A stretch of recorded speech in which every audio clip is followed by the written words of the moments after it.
planning to go higher up, but you have no idea about yourself. Okay, I'll give you an example. So what we did, you want to speak in English or Indonesian's better? I think let's do it. Okay.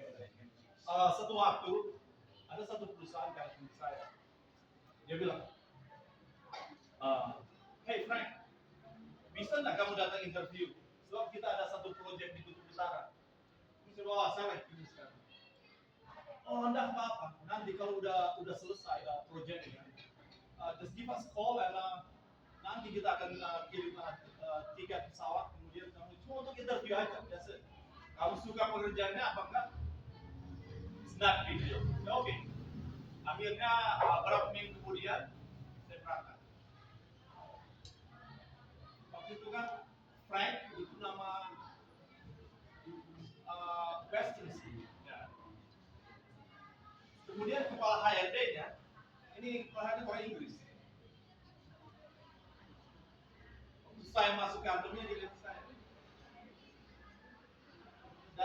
Dari kaki sampai ke tulang kepala. Dia bingung. Tanya, kamu ini asal dari mana? Oh, saya dari Indonesia. Kemudian mereka mencari seorang tenaga yang memiliki keahlian dan pengalaman di extreme cold weather. Jadi ini harus ke Kutub Utara.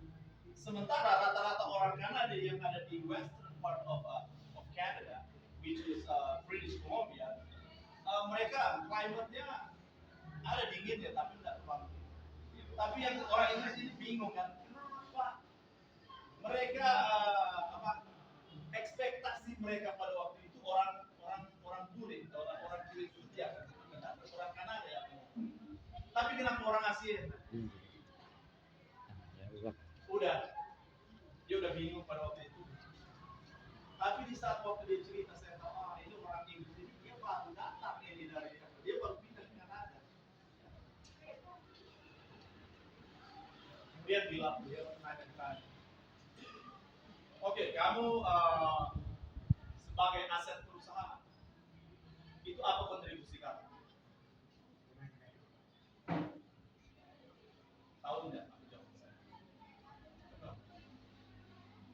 Kamu yang hire ke saya, berarti kamu udah lebih tahu kontribusi apa ya akan saya berikan ke perusahaan. So I don't need to answer it because you already did your research. You're the one who need me. Bilang begitu. Kalian yang butuh saya, bukan saya yang butuh kalian. Kemudian apa yang saya alihkan? Saya nanya ke dia, Papa udah berapa kali Kanada? Karena saya tahu kan dia baru datang ke Kanada. Dari situ saja udah selesai. Nah, sekarang kenapa saya bisa berbuat seperti itu? Ya. Kenapa saya lihat bisa istilah kalau ini itu sangat agresif. Tidak ada rasa hormat. Ini yang interviewer, saya yang interview, sebenarnya interviewer yang lebih agresif ke saya. Kalau kita pakai karakter orang Indonesia, kita ya, bukan karakter tapi kebudayaan Indonesia ya beda. Tapi kenapa di sana? Kalau saya mau terapkan karakter ini atau cara saya ini di Indonesia nggak akan kena. Sekarang bagaimana posisi Anda, adik-adik yang ada di sini ketika kalian ke luar negeri? Dengan menggunakan cara berpikir, pola pikir, karakter, karena karakter itu bentuknya. Ya, you already have it. You already have it, but sometimes you have to modify it according to the area where you're going or somebody that you meet. Jadi bagaimana? Kenapa saya bisa berbuat hal seperti itu? Karena ini yang kebanyakan jadi permasalahan ke kita yang ada di sini. Kita membawa cara berpikir kita dan kebudayaan kita keluar dan menerapkan hal karena kita rasa hal tersebut bagus, kemudian kita terapkan di sana. Akhirnya yang jadi kita yang jadi apa? Stres, depresi, karena apa yang kita pikir itu bagus ternyata tidak terlalu bagus. Di sana, kalau kamu panggil seorang yang sudah lebih tua dari Anda, contoh misalnya ada bapak usianya 80 tahun. Oh, hey Joko, how are you? Di Indonesia, kita nungguin, it's good. It's mean sense of respect. But when you go out there, when you smile every single day, what's gonna happen? It's a sign of weakness. But here in Indonesia, oh yeah, every time when you meet somebody that older than, contohnya kan kayak di Indonesia, kayak anak kecil yang datang, jabat tangan kemudian cium. It's totally strange kalau pergi ke luar negeri, tapi kalau di sini, oh itu Sekarang jam istirahat. Jadi yang menjadi karena Now is the break time. Di sini di bagian pariwisata haruslah lebih banyak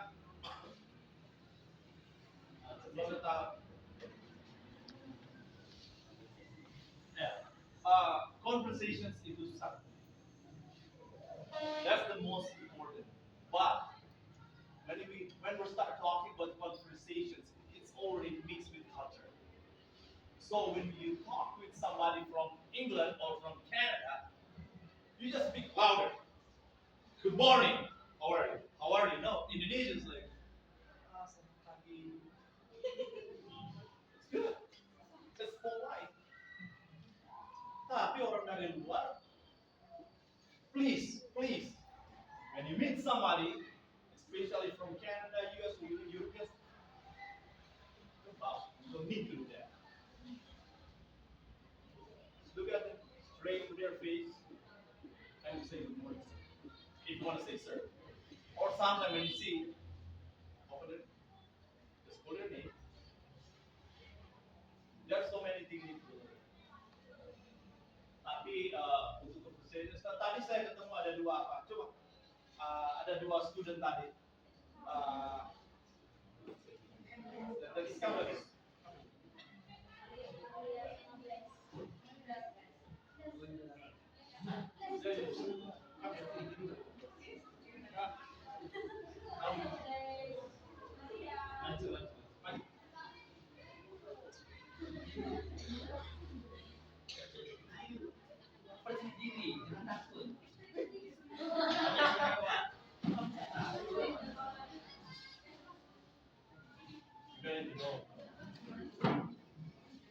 Indonesian women are beautiful. Okay? Of course, all Indonesians have to. Tapi di sini tadi bagaimana pengalaman kalian tadi tentang session yang kita buat di London? Apa yang kalian pelajari?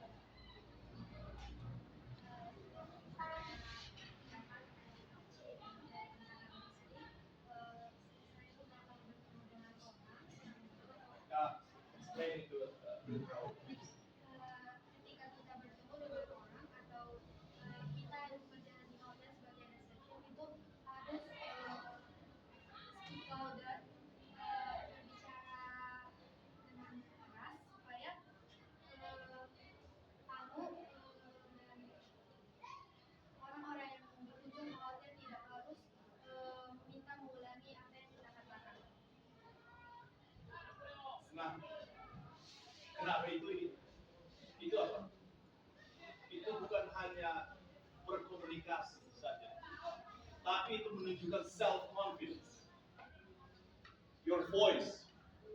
Jadi kayak saya bicara sekarang kan. Jadi adik-adik pikir saya confidence kan? Iya kan? Iya kan? Tapi saya enggak. Saya dalam hati kayak gitu. Apa yang saya bilang? Because people look at you not from the inside. Only God can observe what's inside of you. But man, they only observes what's outside of you. So in order for you to hide that weaknesses, you show your appearance. Karena gini, kayak saya lagi deg-degan ini, wah ini crowded ini terlalu banyak, ada banyak cewek-cewek cantik ini, ya biasanya laki-laki kayak gitu kan. Itu, tapi bagaimana saya meng-hide, menutupi kekurangan saya tersebut dengan ya kan? Jadi ketika saya berhadapan dengan seseorang, karena appearance saya bagus, jadi orang itu langsung lihat ke saya secara psikologi mereka tahu. Makanya coba lihat kayak apa adik-adik kita yang cantik. Ketika mereka down, otomatis komunikasi akan berjalan lebih lancar lagi. Kan? But the biggest problem right now is there's a lot of us, most of us think that, oh, I'm beautiful, I'm pretty. And you end up being overconfident. Yeah. Because the most important is your inner beauty. Because the inner beauty will last longer than your outer beauty. Inner beauty. Jadi menurut saya itu yang bisa saya bagikan. Terima kasih atas materi yang sudah diberikan kepada saya. Dengan kedua student ini saya sangat bangga. Dalam waktu yang cukup singkat kita buat conversation dalam waktu yang cukup singkat bisa menerapkan apa yang saya tuliskan cukup singkat ya. Jadi saya bisa intelijennya itu memang khususnya untuk orang Indonesia karena saya juga melatih. Saya di sana saya melatih saya di dunia kerja saya di dunia pertambangan dan pertambangan minyak dan gas bumi. Saya selain supervisi kemudian operator saya melatih anak-anak yang baru masuk. Dari sini saya bisa melihat bisa sedikit membandingkan kayak kalian berdua namanya Glass dan Maria smart cerdas girl. So thank you so much. Oke, luar biasa ya. Jadi self confidence itu sangat penting sekali, percaya diri ya. Jadi kalau dulu saya sendiri waktu sebelum bertemu dengan Tuhan, saya itu orangnya malu, minder, ya. Minder karena apa? Karena merasa saya nggak tampan, ya. Saya hitam kulitnya, ya kan? Waktu saya kuliah di Manado, cantik-cantik semua ganteng-ganteng orang Manado, yang kulitnya hitam. Tapi setelah menemukan siapa diri saya di dalam Tuhan, saya baru merasa bahwa saya itu berharga. Dan sama harganya dengan orang-orang yang kulit putih, orang yang kulit hitam atau kulit sawo matang, mungkin yang hidung mancung, hidung pesek, bibir tebal atau tipis, rambut keriting atau keribu atau lurus, gak ada rambutnya juga. Ya. Itu sama-sama kita punya harga yang sama karena kita diciptakan sederajat di hadapan Tuhan. Gak ada siapa lo, siapa gue, kita sama di hadapan Tuhan. Mau Muslim, mau Kristen, mau Buddha, mau Hindu, semua sama di hadapan Tuhan.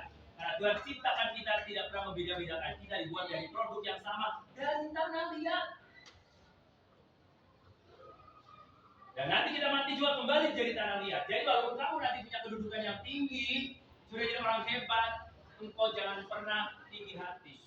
Ingat, kesombongan itu akan menghancurkan segala-galanya. Tapi kerendahan hati akan diangkat oleh Tuhan. Karena promosi datangnya itu dari Tuhan, bukan dari manusia. jual jabatan kita, jual harga diri kita untuk supaya naik jabatan. Tapi kalau dari Tuhan, tanpa kita memberikan uang, Tuhan akan promosikan kita. Amin? Itu saja. Nah, ini saudara sudah paham ya? Ada pertanyaan nggak tentang character building? Ada pertanyaan nggak? Sebelum saya masuk ke bagaimana kalian mau, nanti kan ada yang pengen ke Jepang, ada di luar negeri, dan nanti aku sampaikan tentang visi, bagaimana prosesnya ke Jepang, bagaimana prosesnya mau kerja di luar negeri. Oke, ada pertanyaan tentang character building? Hah? Ada? Tidak ada? Hah? Jelas semua? Oke, jelas ya. Kalian keluar di sini adalah menjadi orang-orang pribadi yang hebat, nggak cengeng, nggak baperan. Amin. Berarti move on meskipun diputus pacar. Ingat, kalau putus satu apa? Sebanyak yang lain. Sekarang belajarlah dengan baik. Kalau misalkan mau pacaran sama sesama sekolah, sama ini yang satu sekolah, kamu mau diambil sama cowoknya, cowok kamu pasti minta duit sama orang tuanya. Kalau nggak ada dia jual celana. Makanya hai cewek-cewek, kalau kamu mau punya cowok harus punya hati. Cowok yang punya hati. Tahu hati? Apa? Harta dan properti. Udah punya gedung. Ya, maksud saya begini. Kamu fokusnya belajar. Ya. Nggak punya pacar hari ini, nggak usah sedih. Nanti Tuhan akan kasih yang terbaik karena kita tidak dibiarkan orang sendirian. Nggak mungkin. Kecuali jika saya menjadi suster atau partner. Tidak lah. Ya. Oke, jelas. Oke, lanjut ke masalah. Hah? Oke, nanya gimana? Ya. Jadi hari ini juga sudah menemukan bahwa mereka ada yang harmonis, Ya. pragmatik, ada yang kolerik. Apakah di antara karakter ini, karena kan perbedaannya ada yang cukup signifikan ya, misalnya si pragmatik dengan si pragmatik atau stabilis dengan si kolerik. Nah, apakah ini bisa tabrakan gitu, maksudnya bisa konflik nggak dua karakter ini? Nah, kalau itu ditemukan, kan biasanya untuk kerja kelompok atau kerja tim, apalagi mereka di perhotelan biasanya pasti ada kerja kelompok. Nah, kalau ini ditemukan seperti itu, bagaimana cara mengatasi? Apakah memang itu bisa konflik kah? Seperti itu. Bisa konflik.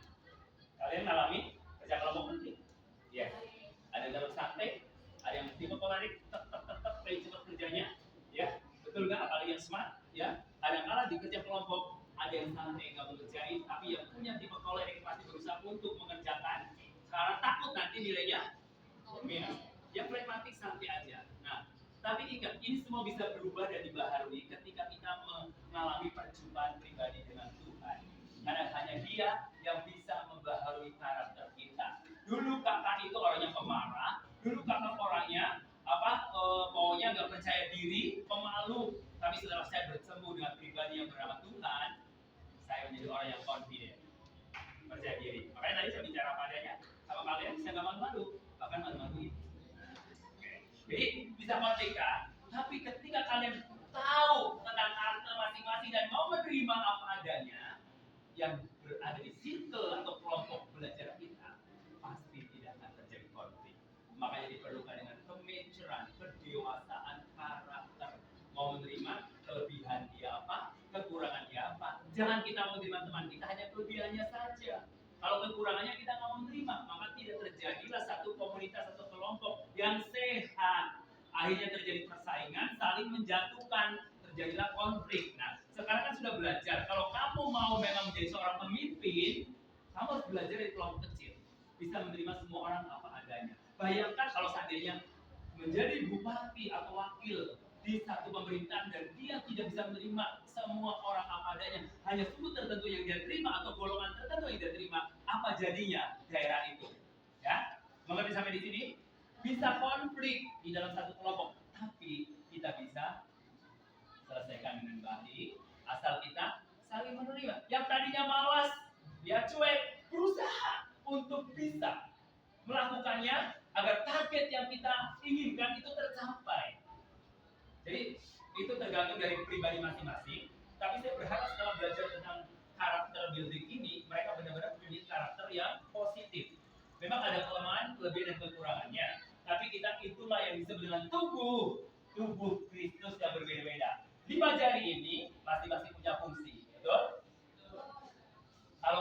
mau ngorek upil pakai ini atau pakai ini? Hah? Pakai mana? Misalkan kalau ibu guru lihat kamu juara, Deborah kamu hebat. Hah? Pakai jari apa? Ya. Misalkan, oh Yuni kamu hebat. Pakai apa? Yun? Yes. Ini bicara tentang kebaikan dan keindahan dan kasih Tuhan. Dia sangat cinta sama kamu, sangat sayang sama kamu. Kalau jari telunjuk fungsinya untuk apa? Menghukum, menghakimi, Kamu jahat, kamu bohong, nah, kamu rela menuduh. tinggal dengan aku. Apa namanya? Kamu itu selingkuh enggak? Pakai ini atau pakai ini? Biasanya menunjuk kesalahan ya kan, atau memerintah. Nah, gitu kan, memerintah atau menunjuk pada kesalahan. Yang namanya manusia kan punya dosa, ya kan? Siapa yang nggak berdosa hari ini? Ada yang punya dosa di sini angkat tanganmu? Semua punya dosa termasuk saya juga punya dosa, ya. Tapi Tuhan mengasihi kita, oke? Nah, ini jari telunjuk, ya. Terus ini jari apa? Nah, paling tinggi atau paling rendah? Paling tinggi, ini ya.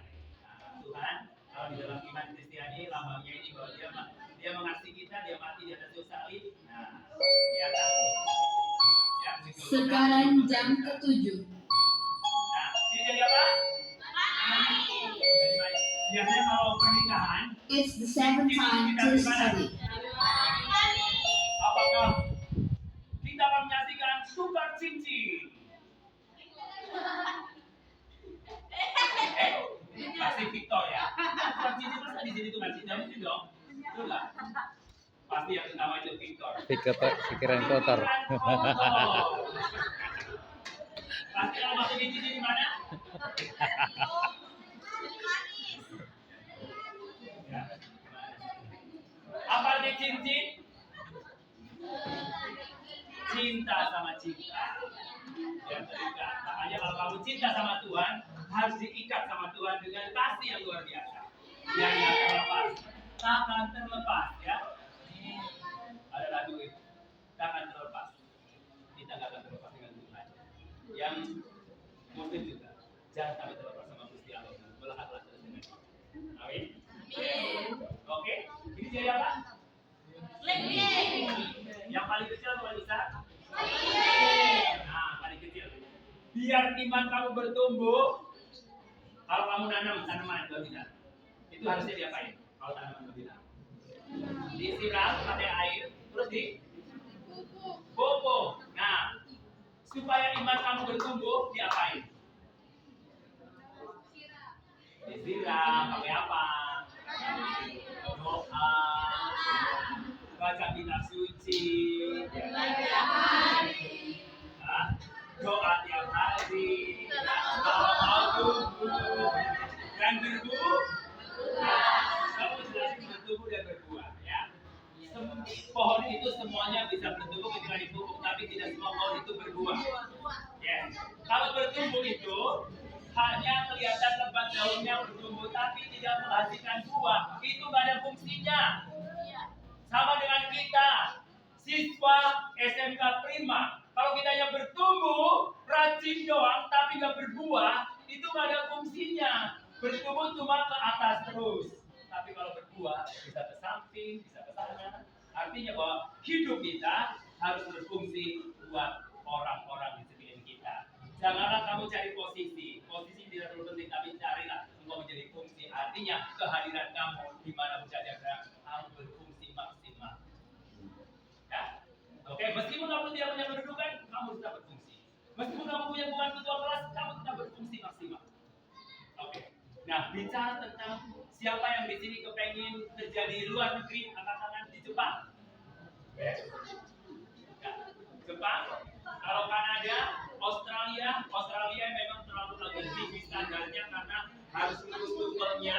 Terus kalau dari perhotelan dia harus prepare pelatihan perhotelan selama beberapa bulan dan memang biayanya lumayan. Tapi tidak ada yang mustahil kalau kamu memang minat. Nanti saya perkenalkan dengan satu teman saya di Jakarta. Dia di prepare untuk pelatihan hospitality sama pendidikan biasanya kalau kerja di sana. Dan lulusan S1. Ya. Jadi harus yang mau lanjut ke Australia harus ambil S1. Kalau Jepang tidak. Jepang lulus SMA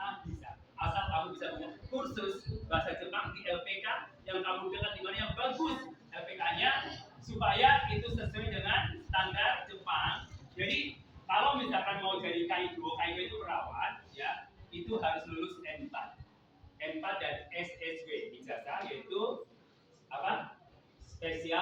Sertifikat special worker. Jadi setelah lulus N4 dia harus tes lagi. Tadi anak rohani saya Marga Sianturi di WA. Tapi malam ini aku mau besok mau tes SSW. Kadang karena dia udah lulus S4 dia mau ke Kaigo itu artinya perawat yang ngurus nurse, tapi lulus lansia mati jompo di Jepang. Nah itu harus bisa N4 dan lulus SSW, sertifikat keahlian kerja, skill. Bisa lulus bahasa N4, dia harus belajar lagi praktek, baru dapat SSW, baru bisa bekerja sebagai tenaga kerja, bukan magang ya. Karena sekarang di Jepang itu lebih ke kerja tenaga kerja di magang. Jadi magang rencananya mau dihilangkan, tapi sebagai tenaga kerja tetap karena itu lebih official ya, resmi, dan bukan berarti magang resmi tetap dapat gaji, tapi bolak-balik pulang kontrak. Tapi kalau udah karyawan di sana, kalian bisa tetap bekerja sesuai perusahaan. Kalau misalnya kontrak berapa tahun, kamu bisa loncat lagi kerja ke perusahaan lain, mungkin cari gaji yang lebih tinggi lagi, seperti itu ya. Jadi kalau ada anak rohani yang sudah di sana lima di Jepang ya, sudah 5 di Jepang, ada yang di Nagoya, ada tempatnya macam-macam, jadi pisah-pisah. Ada yang kerjanya di perusahaan, pabrik, ada yang di perawat ya. Hampir orang rohani saya orang Sumatera. Meskipun ada di Sukabumi, ada marga Huta Gaul, ada marga Huta Gaul, Huta Galung, ada marga Sianturi, ada Silalaki, terus ada Sidahulu, ada Simatupang, Siang Malam Tumpang gitu. Ya. Nah, itu semua luar biasa ya. Sekarang kita di sana, karena dia nggak kuliah, kakak kasih kursus Jepang dan gue pergi. Nah, hebatnya sekarang ada LPK yang menyediakan dana talangan. Ya, dana talangan artinya bahwa kalian dibiayai. Nah, dia sekitar 50 juta sekali pergi sampai kursus visa, kursus. Nah, minimal kalian harus punya modal untuk kursus. Kursus sekitar 8 jutaan. Ya, pergi ke sana setiap 42 jutaan. Sampai visa udah selesai, sampai kamu udah dapat pekerjaan, tempat tinggal semua sana sudah ditempatkan, termasuk kendaraan sepeda biasanya. Ya, jadi itu yang saya bisa sampaikan. Jadi yang berminat lebih dalam lagi, jauh lagi tentang Jepang, tentang mungkin Australia, tapi Jepang ini dipersiapkan membutuhkan setiap tahunnya 200.000 tenaga kerja. Ya, setiap tahunnya mungkin. Sekarang di sana sudah ada 157.000 tenaga kerja Indonesia. Kalian mau? Nah, silakan. Ada? Nah, nanti yang ada dihubungin Kak Nancy ya, tahu jelas tentang bagaimana bisa ke Jepang. Kenapa saya cerita begitu? Karena anak rohani aku sudah berada di Jepang. Karena satu dari yang pulang, yang kontrak lagi, dan sekarang dia lagi lanjut kuliah S1, dia sudah M3 sekarang, mau M2. Nah, gak belajar terus agar kamu levelnya terus naik ya. Pulang ke sini, jangan jadi kerja lagi, pengusaha. Yes? Amin?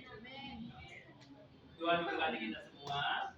Kalau ada pertanyaan masalah kerja itu Kak? Ada pertanyaan nggak? Ada pertanyaan? ada yang mau tamat? Oke, ada pertanyaan? Harus ditamatkan dulu. Sudah ngerti ya?